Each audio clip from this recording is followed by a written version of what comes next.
are live, pals, and welcome to another edition of the Bill After Field of Approve, Counted Out with Mike and Tyler. My name is Tyler, and as always, I am joined by the one and only Mojito Mike. Mike, it is SummerSlam season. The mojitos and the Coronas got to be flowing at some point for you. How the hell are you? I'm partying again, man. You're partying again? I'm partying. You don't hear my beatboxing, do you? I couldn't hear a single thing of beatboxing, and you know what? I think I'm quite fucking all right with it. I'm partying. I'm getting ready. It's August. It's SummerSlam season. I won't lie to you. Because I haven't been watching a whole lot of the current product, I'm not as hyped as for SummerSlam as I usually am. But just the fact that it is SummerSlam, I'm hyped. SummerSlam's got that WrestleMania vibe to it, right? Whereas a wrestling fan, you get excited no matter what.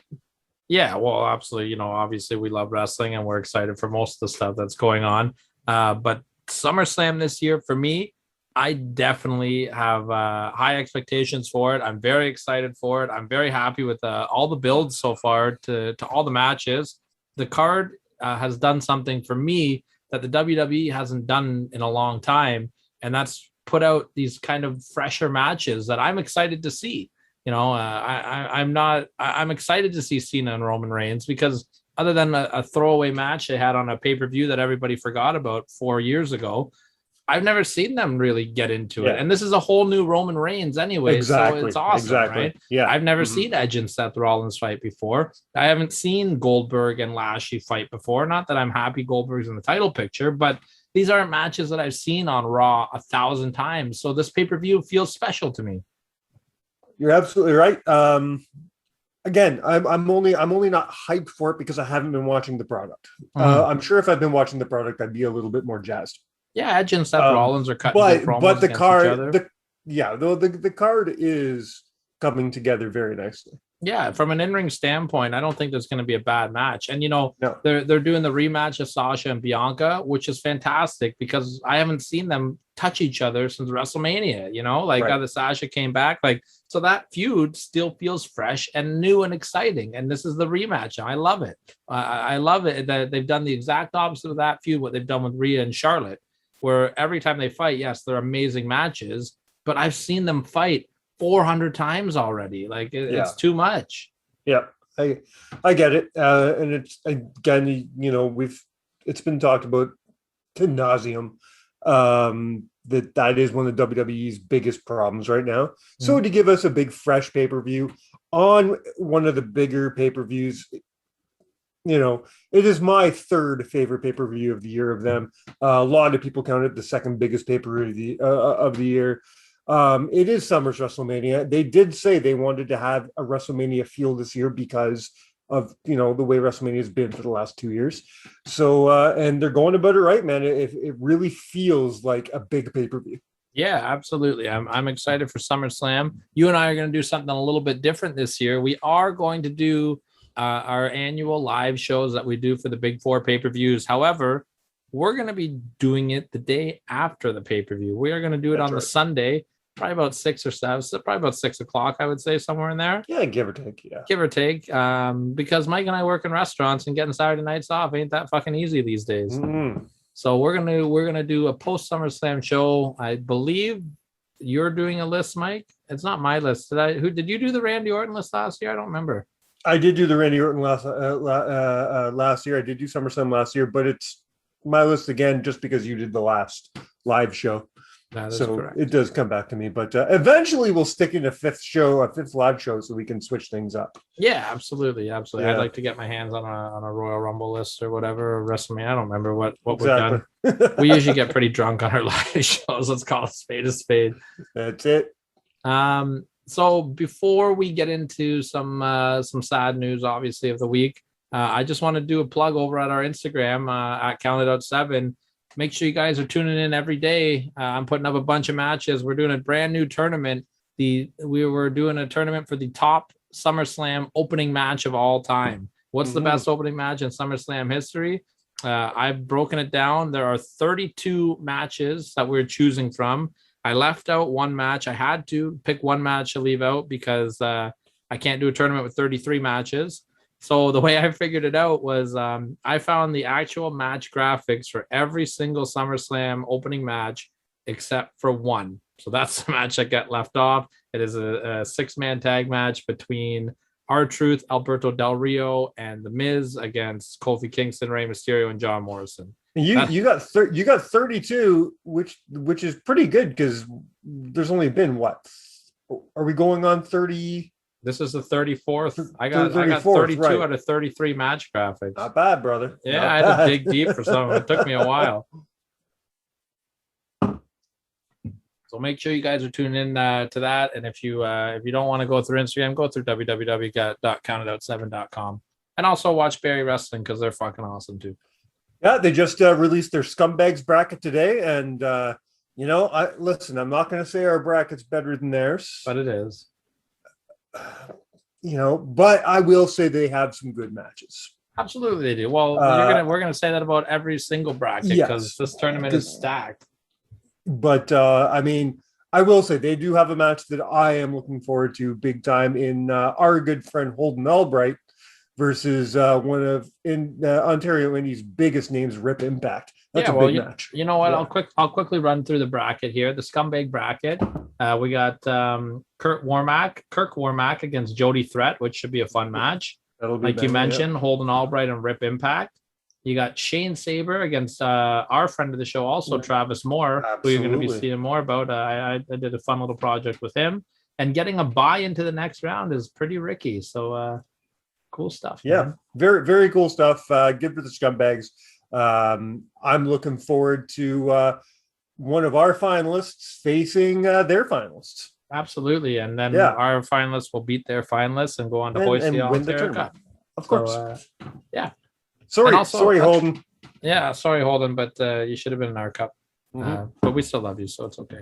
And also a great interview that you and Holden had last week. It was just fantastic. Thank you, man. I had a lot of fun with that. I'm getting some great feedback. A lot of our regular listeners have been messaging me, telling me how much they love the show. So thank you for that. I really, really enjoyed the show. Getting some feedback. A lot of people enjoyed our little pizza cutter debate last week. So that was fun as well. It sounds like it's about 50-50. Some people agree with you and more people agree with me. So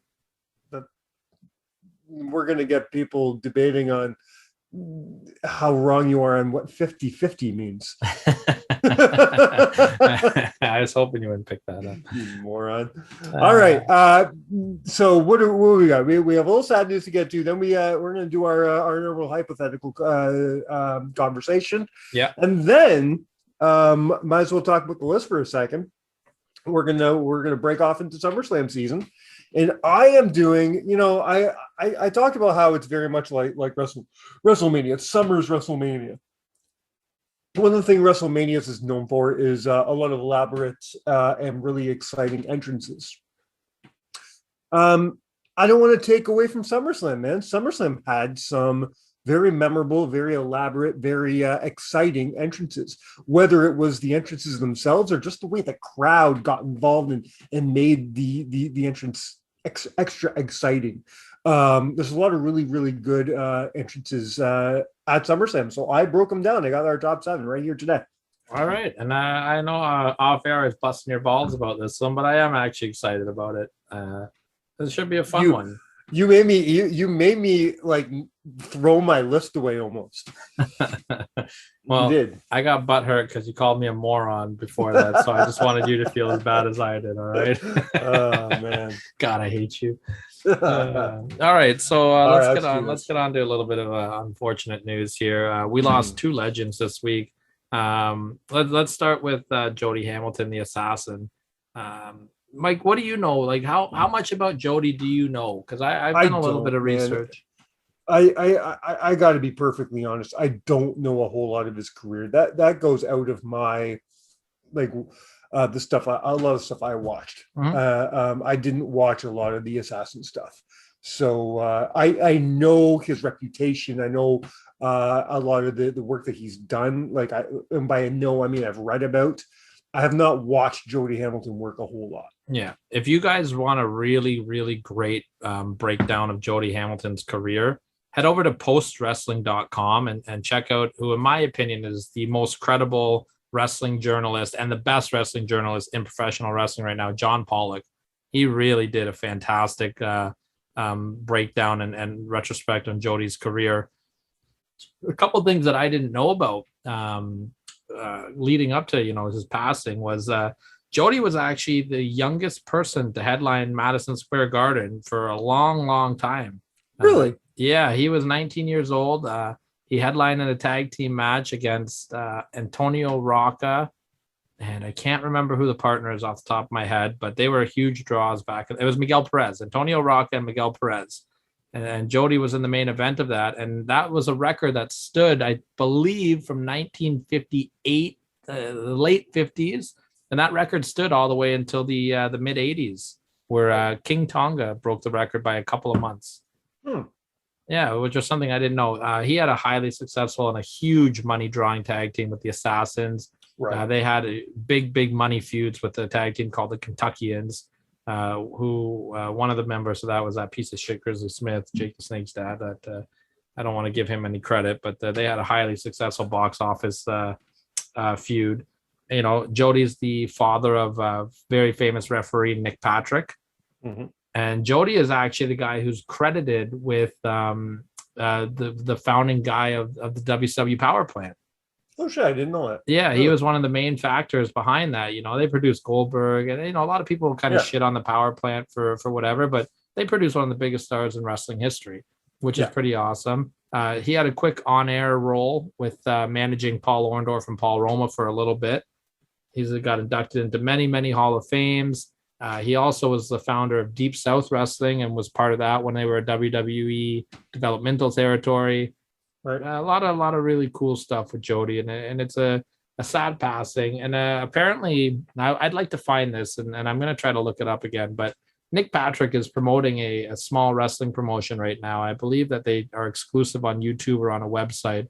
I don't know the name of it off the top of my head, but as of a few months ago, I think it must have been within the last 2 months, Jody actually came and did guest commentary for the event.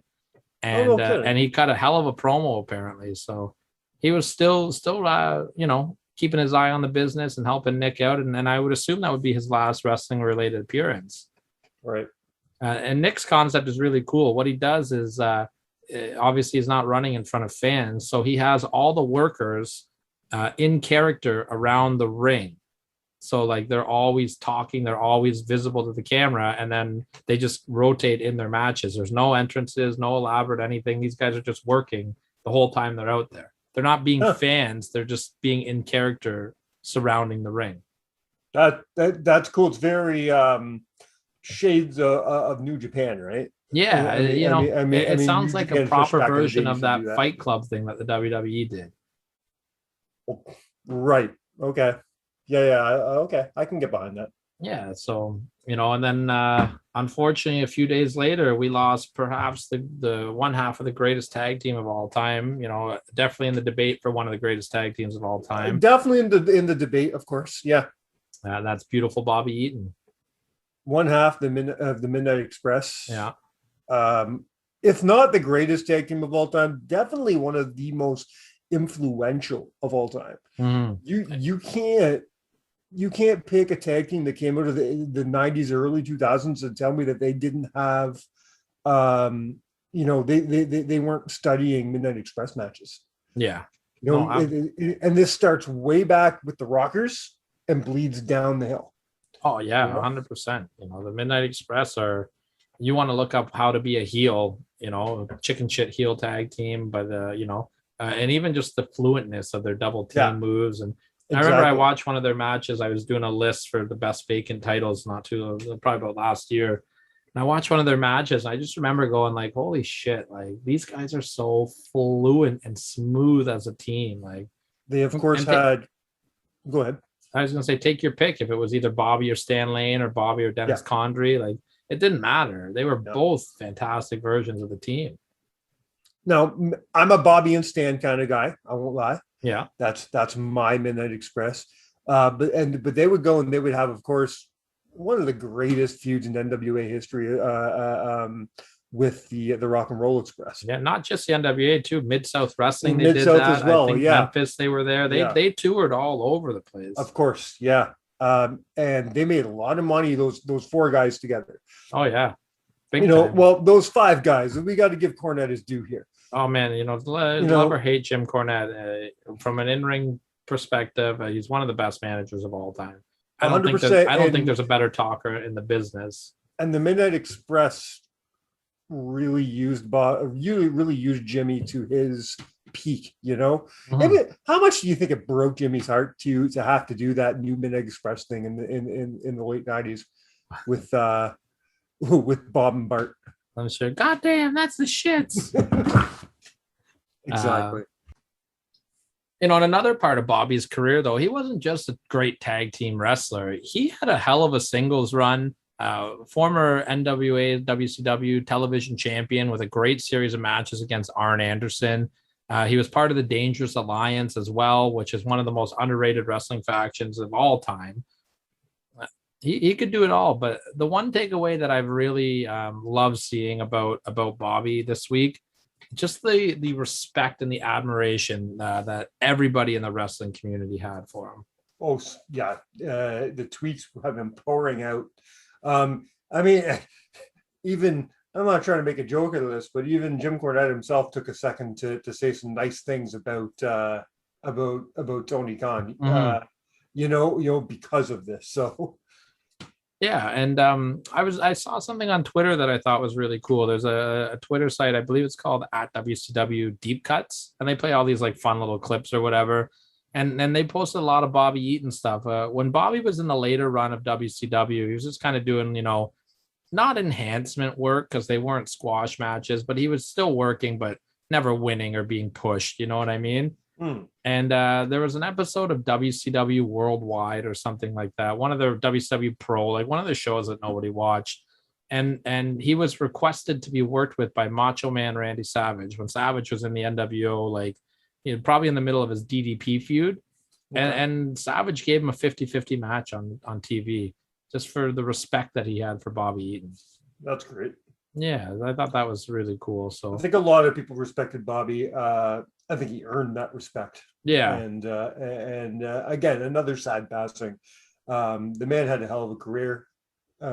He's one of those rare guys. I don't think I've ever heard anybody say a bad word about him. No, I heard he was absolutely hilarious backstage as well. Mm. And in another match you want to go out and check out is I believe it's from Great American Bash, either 89 or 90. It was 89, I believe, and it's the Fantastics, not the Fantastics. It's the Southern Boys against the Midnight Express, and that's one of those matches that should be talked about for the greatest opening matches of all time in wrestling history on a pay-per-view. Right. Yeah. So our condolences to the friends and family of both Jody and of Bobby. Thank you to both of them for years and years of sacrifice and fantastic memories. And I hope that they both, are resting easy. And especially with Bobby, it was really sad because his wife just passed away like a month ago too. Yeah. So I just feel terrible for his children. They are, you have to take solace in the fact that they are now reunited. Mm-hmm. And Bobby's grabbing that tag rope in the sky, man. That's it, man. He's dropping the Alabama Jammer on everybody up there. So, I there's no easy way to segue out of that. So it's hard always. Yeah, let's just move on. I know you have a couple things you have the hypothetical this week. You have a question for me before we get into the list. Yeah, so we're on SummerSlam season now, and everyone always talks about these legendary SummerSlam matches, right? Bret Hart against the British Bulldog, Bret Hart against Mr. Perfect, Seth Rollins against Dolph Ziggler, Ray against Kurt Angle, the main event of '88, all these really legendary matches in SummerSlam history.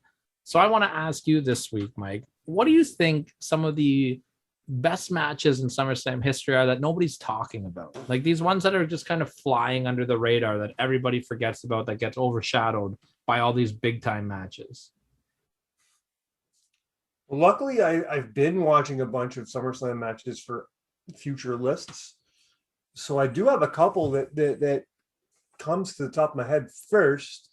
The first one would be a match I just watched 2 days ago that I forgot how good it was, and that was the Texas Tornado versus Mr. Perfect. Yeah. And I want to say that was 1990.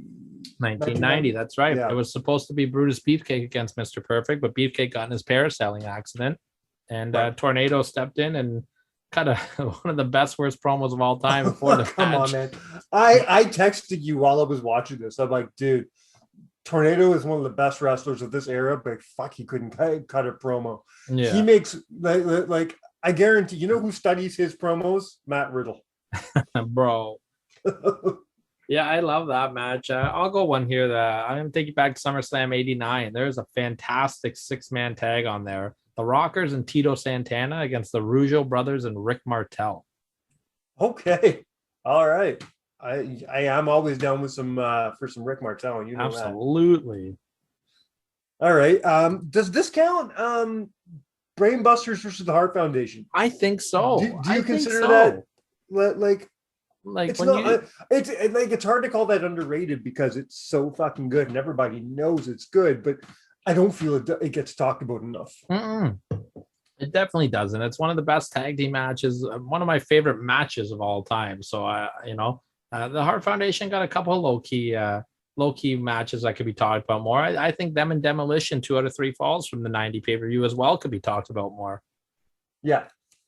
What's one that from a match standpoint, there are better matches, but from a crowd reaction standpoint, a really fun match was Virgil versus the $1 Million Man from 91. It's one of my, it is one of those guilty pleasure matches for me because that was a story for some odd reason I was really invested in as a kid. I liked Virgil. I liked the story of Virgil getting his freedom and standing up to the $1 Million Man and wearing those weird fucking tights. And yeah, me too. I liked all that. I was invested in that storyline as a kid, so I have fond memories of that match. Absolutely. I'm sorry. I'm trying to remember the year on this one. I have one for you that you're gonna laugh at me, but I remember this match because I thought it was gonna shit the bed so bad, and it didn't. It was 2001 because it was the year of the invasion. It was the Brothers of Destruction, Kane and Undertaker versus DDP and Chris Candido. Yeah, this match was fine, but I just hated that they squashed them though. Yeah, but it was fun. It was. I mean. Yeah. I got one that I've always really liked, minus the finish. I thought kind of took away a little bit from 1998. Val Venus and D'Lo Brown. They really tore the house down. Edge and Guerrero in 2002. Yeah, 100%, man. And you can even go to 2004 with Angle and Guerrero as well. A lot of people forget about here in Toronto. I've got 2 that I don't know if you would count these or not, and I want to know your opinion on it. I'm going, I believe it's 99. Test and Shane McMahon. Okay. Yeah. I just, they had such a great match. And I think that's one that gets lost in the shuffle as well. Now, this one, I want your take on it because this is a big time match. And this match was fucking awesome. But I just feel like, again, with greatest SummerSlam matches, no one talks about it. Kurt Angle and Steve Austin from 2001. Oh, yeah.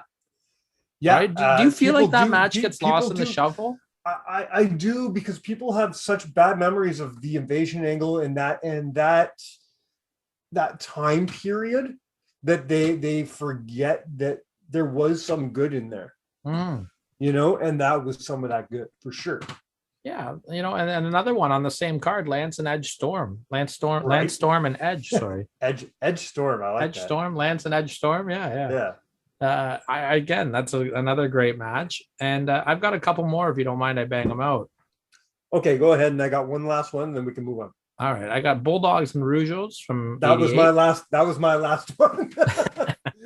I had to, just because we love Bronwyn so much. Yeah, because the match is awesome. Yes, it is. And this one was more of an angle than a match, but I thought that it really got these guys over so well. Power and Glory and the Rockers from 90. Oh, okay. The Steiners and the Heavenly Bodies from 93. Awesome match. 1-2-3 Kid and Hakushi at 95. All right. That's it. That's all I got. And if you want to, just for fun's sake, because we love Rick Martel and Shawn Michaels from 92. Where the stipulation was that you can't get punched in the face. Just a fun match. I like that. And because it always gets overshadowed by the WrestleMania match, I got to throw in Shawn and Razor with their ladder match return. Yeah, not a bad match at all in 95. Yeah. So that's it. If you guys, if we missed anything, any underrated matches in SummerSlam history, hit us up on Twitter at CountItOut7 and let us know what you think. Moving on, man, I could have done a list of 14 today. Come on, really? I really could have. When you told me SummerSlam entrances, I was like, fuck, I can't. Like, I can think of like 5 that jump out that were really awesome. So I'm excited to hear what you came up with this week. This is going to be you carrying most of this list this week. These are just some fun stuff. Like, nowhere are you going to see, WrestleMania level entrances. Of course not. But they're still fun, very engaging for the fans. Some of them are completely carried by the fans. Yeah. Unfortunately, a lot of those got moved to my honorable mentions. Excuse me. So I'm gonna hit it right off. We're gonna start at my number 7. We're gonna go to 1992 Wembley Stadium with The Undertaker.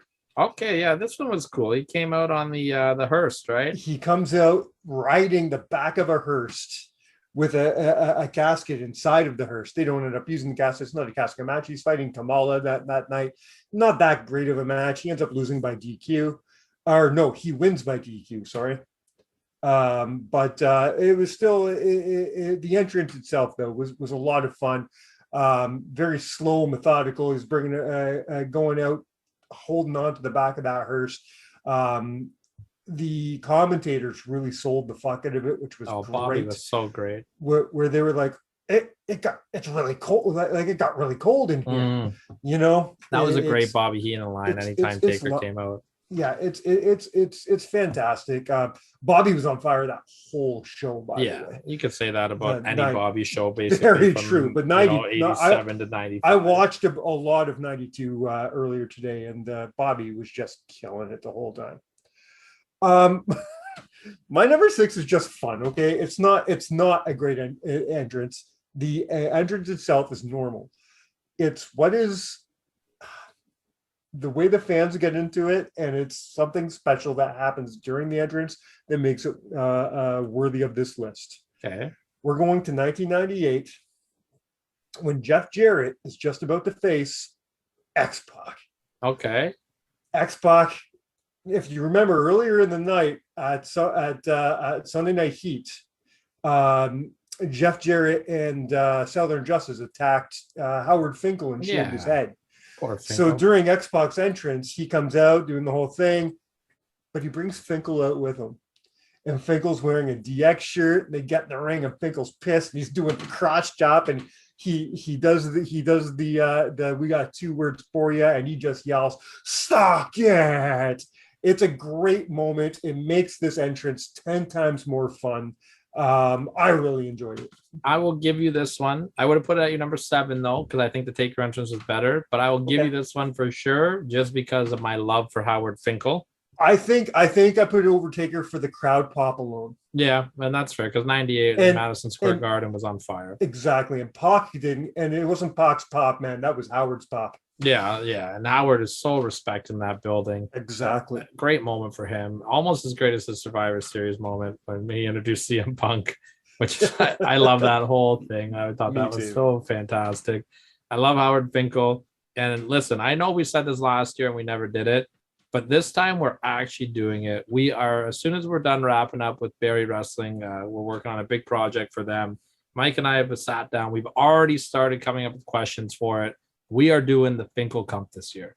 We are. We're going to do an 8-man tournament. We're going to be reaching out to the participants very soon. Tyler and I are both not going to be in it. We're the ones creating the questions, and we're going to host the whole thing. So this is going to be a big, it's going to be a big thing. We're really going to. I'm glad we didn't do it last year when we said I don't think we were ready for something like that. No, now I know how to use this shit. Yeah, so I'm really excited about it. Moving on to my number 5, we're going back to Wembley in 1992, and we're looking at some tag team action with the Legion of Doom. Yeah, with Rocco. Again, another great moment. Bobby Eaton goes, "Oh, the dummy is driving." I'll tell you what, though. All the fucking credit in the world to Hawk for making it down that ramp, because it's well documented that he was in no shape to compete that day, right? Yeah, he was fucked up. Yeah, and one of the rare occurrences where the LOD went out and had just a shit show match. Yeah, and kudos to Ted and IRS for carrying it. And there's a theme that the last SummerSlam 92 this happened, where that was supposed to be the tag title match, but they switched the titles like 2 weeks before SummerSlam. That happened in 94 as well, with the Head Shrinkers were supposed to fight IRS and Bam Bam Bigelow. A lot of advertised title matches at SummerSlam that end up getting switched at the last minute. True. Good night for the Beverly Brothers getting their title shot against the Natural Disasters, though. Exactly. Moving on to my number 4. Or do you have anything to talk about the LOD, that entrance? So that we didn't break it down. It was awesome. If anybody hasn't seen it, all 3, including Paul Ellering, come down in motorcycles. This is long before the Undertaker or Chuck Palumbo or anybody ever did anything like this. So they all come down on these choppers. Huge, and this is the opening match, right? Yeah. So the crowd's losing their mind. The crowd's losing their shit. This is the first time the UK Wembley Stadium has ever seen anything like this. It's a massive crowd, and you got Paul Ellering leading the way with Rocco on the handlebars. It's amazing. It really is. Yeah, and the ramp is massive too. So these guys haul ass down there, which looked really cool. But this is WWF 1992. This shit is not like a common thing. No, we're not used to seeing elaborate entrances at this time. No. And this was really cool. It got the crowd jacked up, and great way to start off SummerSlam 92. Absolutely. Moving to my number 4, we're going to go to 2007. Okay. And take a look at a returning Triple H. Yeah, okay. Is this where he fought Booker T? Triple H was facing Booker T. And this is one of those very rare Triple H face things. Triple H spent very little of his career as a face. Mm-hmm. And a lot of it was with DX, of course, but he wasn't with DX here. It's just him, and he comes out and they do this really cool thing on the Titantron where they kind of do a $6 million man thing. That's right. Where, we can rebuild him. We have the technology, and they're showing him getting his surgery and working out. This is right after he blew his quad, right? So they're showing all the surgery and him working out and shit, and they're playing music and showing the beep beep beep. And then in the background, they're playing like his little catchphrases. They got "Are you ready?" and "I am the game," and all these things just coming together. And all of a sudden, you hear you hear Lemmy's iconic voice. It's time to play the game, and that crowd loses their shit. Yeah, And one of the things that makes it very different for me, though, this is something you never ever see. Triple H comes out, and he's got a smile on his face. Even when he's about to squash Booker T. even when Triple H was a face, he always came out for his matches, and he's the game. He's the cerebral assassin. He's serious. But he comes out and he hears that crowd and he's smiling. And it's great. I think it's a great entrance. Yeah. I think this one gets lost in the shuffle because of his MSG return so much. Of course, yeah. But yeah, this was a fun one, man. I'm okay with this. I don't know. Yeah, I forgot about the video package. The placement is a little low on the card. Maybe I would have maybe bumped it up a little bit. I just really like that Taker entrance, so I'm just partial to that one, right? So okay, I got you. But I'm cool with this. I can't beefy on it. All right, but I will just for shits and giggles, Moving on, my number 3, we're going to jump 10 years to 2017. And this is the return of the Demon King, Finn Balor. All right. Yeah. Now, since Finn Balor had come back from injury, they haven't done they didn't do the Demon King entrance for a long time. And here he is feuding with Bray Wyatt. Mm-hmm. And he's about to come to the ring, and Bray Wyatt makes his entrance first. And right away, Finn Balor starts with the mind games. He does that little heartbeat entrance he's doing. He does the bump, bump, bump, bump, bump, bump. But in between each bump, bump, he's playing he's got the whole world in his hands, fucking with Bray Wyatt. And it's amazing. He comes out, does his entrance that only he can do. The crowd's fucking eating it up. It was a great way to bring that character back. Absolutely. The Demon King entrances, the demon entrances of Finn Balor are always fantastic. Yes. Every time he does them, he always puts a special twist on them. I actually remember when this happened, 2017, I was dating my girlfriend for maybe about a year at this time. The world famous Victoria, who's been a great help to the show throughout many years. And we had just kind of started dating, and I remember pulling her upstairs, and being like, "Yo, you gotta come watch this shit!" And this is what made her love Finn Balor. Finn Balor was her first favorite wrestler, I think, because of this entrance. So yeah, I remember, and this was a great SummerSlam, very underrated SummerSlam as well. True. Getting to that number 2 spot. I'm excited because you know what? Okay, there are a few entrances that I would have liked to have seen on this list for different reasons than just being I'm sure grand. There are. So yeah. I'm excited to see what you got on here because I'm not gonna lie, because the next 2 are grand. I have some I wish could have been on the list. I can't wait to hit my honorable mentions because I have a lot I want to talk about because of the crowd reaction and the crowd involvement, or just because of how special it was at that point in time that we forget now. Yeah. But as it stands, my number 2 is a grand entrance, and it is in 2009 with D-Generation X. Okay. Riding out on a motherfucking tank. I honestly thought this was going to be your number 1. So I'm now I'm really intrigued because this was a great entrance. Shooting off the pop, you know what I mean? They went crazy. Yeah. And this was the return of DX, right? Yeah. Yeah, it was a lot of fun. They come out in that first they're playing the entrance music, and then a bunch of soldiers come out and start shooting off blanks and shit, and then they come out in this tank and they're doing the crotch chop, shooting off shit. It's amazing stuff. I'm just happy that they got Shawn Michaels out of retirement and from his chef career. But I'll tell you, I kind of wish he was still a cook right now because on my work I could show you some kitchen help. When he super kicked that little girl, man, that's one of my favorite moments. Well, she had it coming. She was being a raging asshole, man. I don't know what I like better.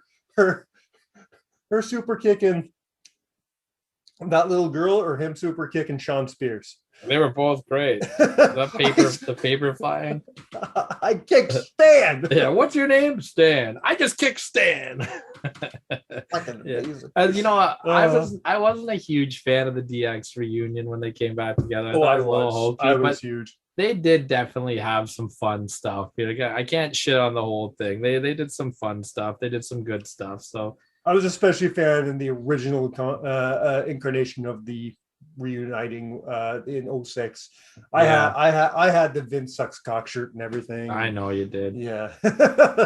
I know you did. All right. I don't know what your number one is.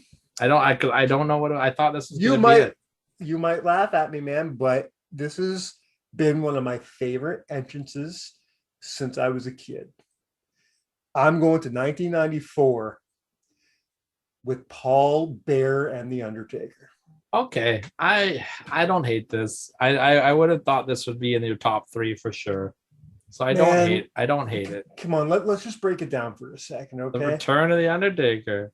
We haven't seen The Undertaker in months, right? Hmm? Now, not true. We have seen a Undertaker. Well, that's it. And during this time, there's the Undertaker is being managed by Ted DiBiase. There's implication it's not the real Undertaker. Now he brings up the Undertaker at SummerSlam, and then here comes Paul Bearer, and it's great because the commentators are just fucking. What was I think it was Jerry Lawler? Was it? think it was Jerry Lawler. Yeah, it was Jerry Lawler. Laughing at Paul Bearer, saying he doesn't have an Undertaker. He doesn't have an Undertaker. And then he goes like that, and he brings in a fucking casket. Yeah. And they push that casket to the ring. He opens it. There's smoke coming out. Still no Undertaker. He pulls out this giant urn. And when he pulls off the urn, that light shoots out. Man, again, the line Jerry Lawler uses it this time. Oh my God, it got cold in here. Yeah.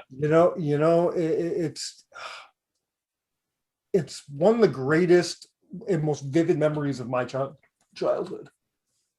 I can't argue it. I have a soft spot for this one as well. I know everyone shits on Undertaker versus Undertaker, but the reveal of the new urn shooting the light all over the place, and Paul Bearer is like, whoa! I don't care what anybody says about the match. I don't. But you can't shit on that entrance.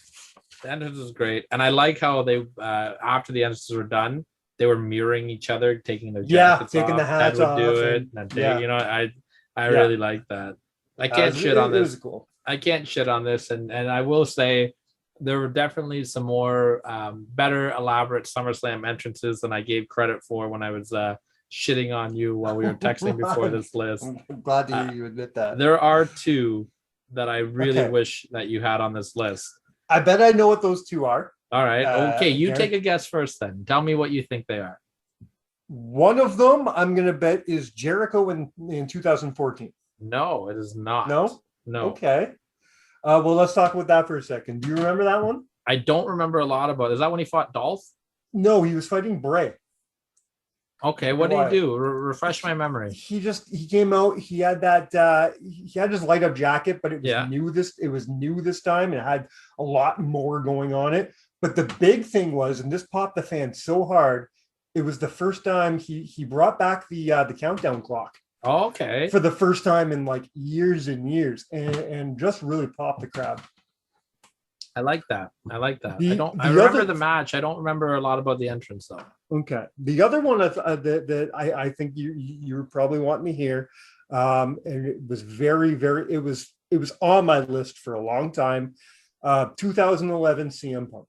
No, that one's not on mine either. Oh wow. Okay. Refresh my memory on this one too. Did Living Color play him out, or was this the first, second time he used Living Color? It was only the second time he ever used it. First time on pay-per-view. Okay, yeah.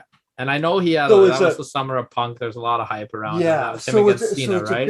This is his return match after he so-called left with the title, and you know what I mean. So it's a big match stipulation. The crowd are losing their minds. He's supposed to be the bad guy, but he's not.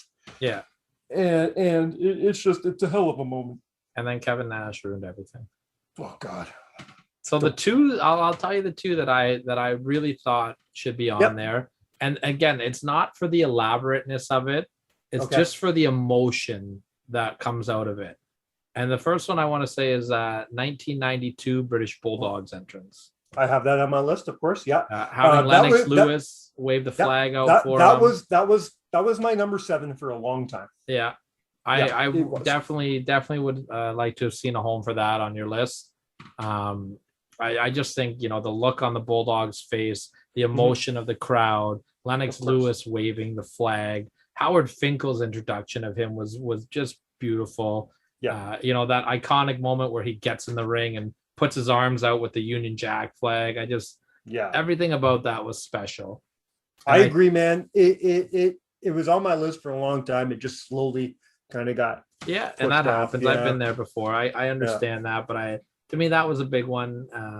The other one that I really would have liked to have seen, and it's for the same reason, that emotional pull that it gets to you, is Shawn Michaels from 2002. 2002. You're so wow, man. Those were my 6 and 7 for the longest time.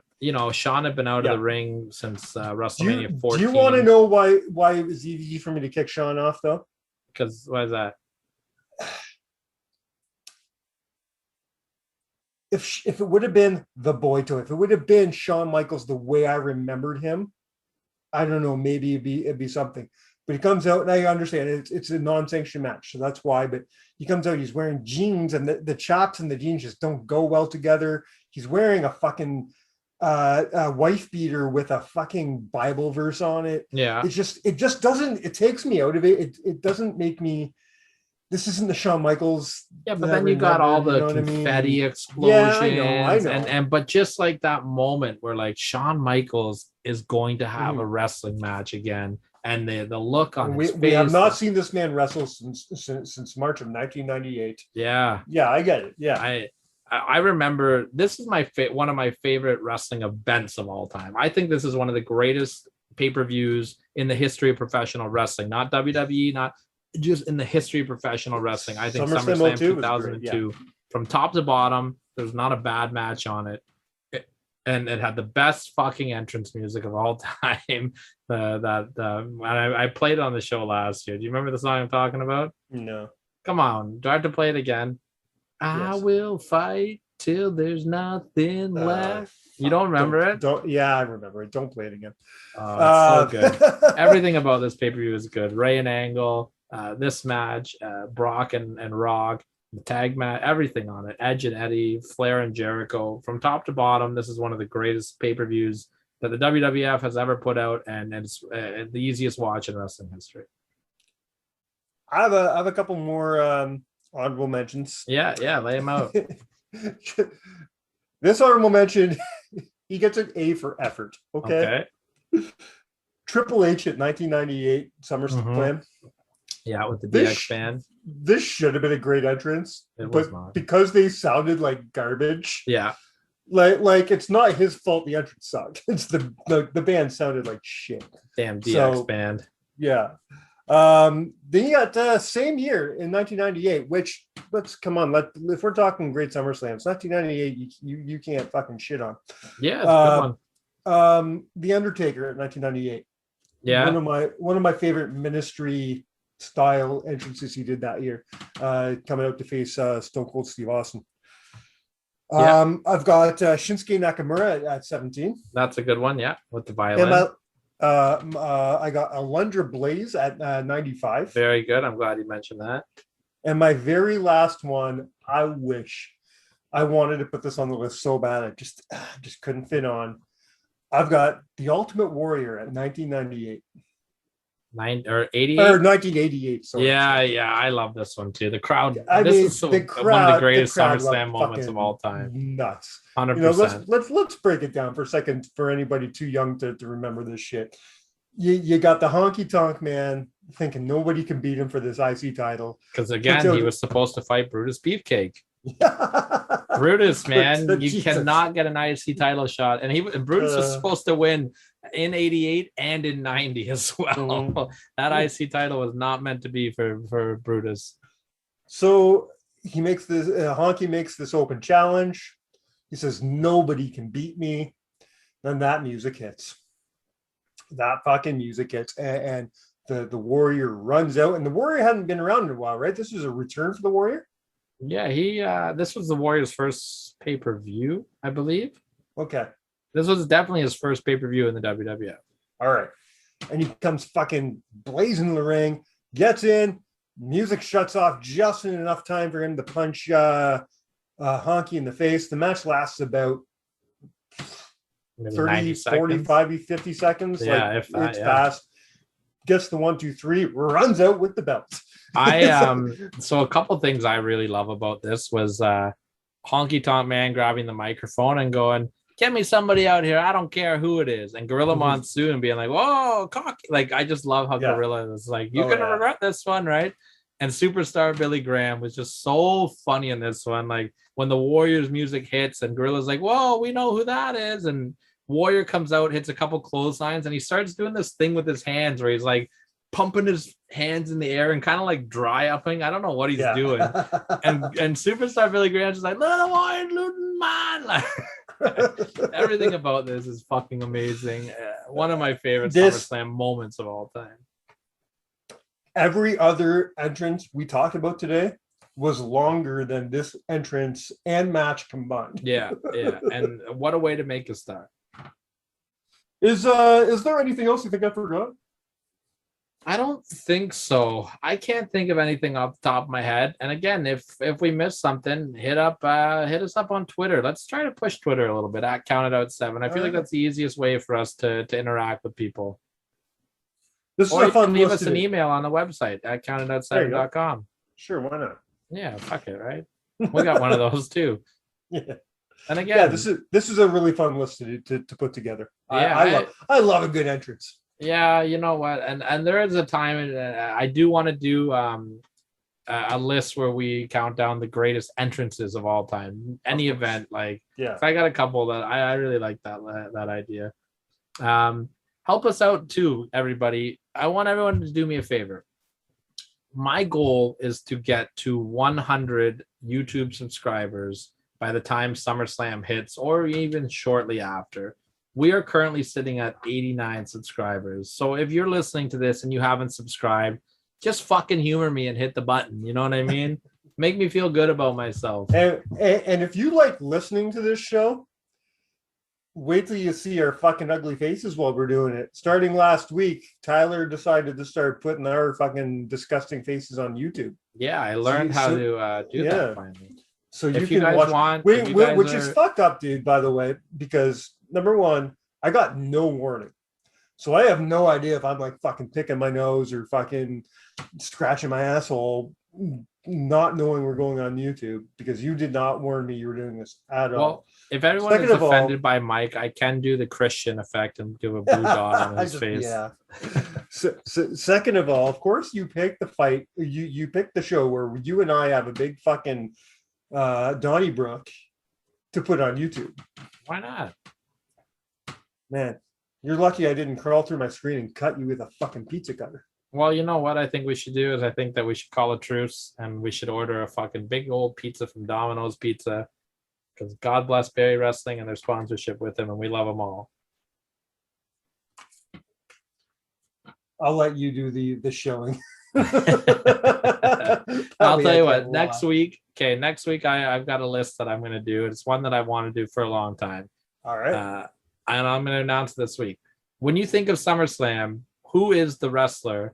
Am I boring you?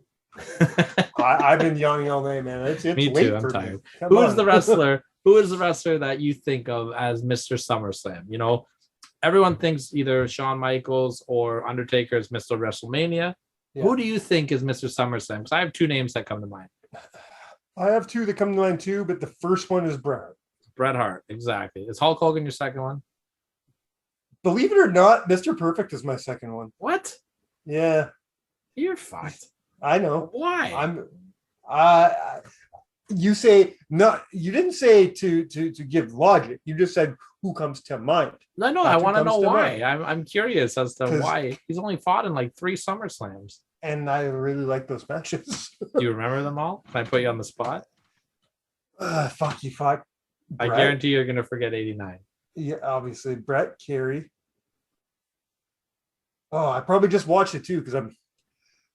His first SummerSlam was 89. Spoiler alert! I'm working on a best of Mr. Perfect list in a couple of weeks. Yeah, that's going to be fun.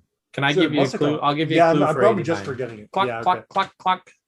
Oh, no, he fought Terry Taylor. It was a great match. Yeah, it was a great match. It was a great match. 89, 90, Kerry Von Erich, 91, Bret, and 93 was Shawn Michaels. Yeah, I'm not saying there's a good reason why I think of him. I was just curious. I've never heard anyone think of Mr. Perfect as Mr. SummerSlam. I think of just Mr. But Perfect. No, Bret is my Mr. SummerSlam. Hulk Hogan, eh? Yeah, well, fuck, man. Hogan is never lost at SummerSlam. 88 he won, 89 he won, 90 he won by DQ against Earthquake. 91 was that weird slaughter match with Warrior and whatever. And then he was in SummerSlam for a long time, and then he beat Randy Orton. So tell me you're doing a Bret list. I'm doing a Bret Hart list. Okay. Next week, I'll be counting down the top 7 Bret Hart SummerSlam matches. So everyone can start debating if it's Bulldog or Perfect. Bulldog or Perfect. Or Owen. A lot of fucking good shit, man. Maybe Isaac Yankum's going to shock the world. Who knows? Hey, man. The chair shot heard across the world at 97. There's a lot of good shit on there. So that's going to be next week. We're going to be talking about the best there is, the best there was, and the best there ever will be. One of my personal favorites, Bret Hart. All right, man. Well, you guys know what to expect next week. Until then, keep checking out www.countedout7.com. Like and subscribe on YouTube as well, you fuckers. Absolutely. I'm going to be updating stuff on the webpage every few days. Hit there every Monday. You can always find Good Friends and Better Enemies. And then always check out things. We put things from our friends all over the world in different podcasts. We help them out. So keep going to CountedoutSeven.com. Yeah, absolutely, man. Until next week when we talk about Bret Hart, and continue our SummerSlam theme, we've been counted out. Cheers.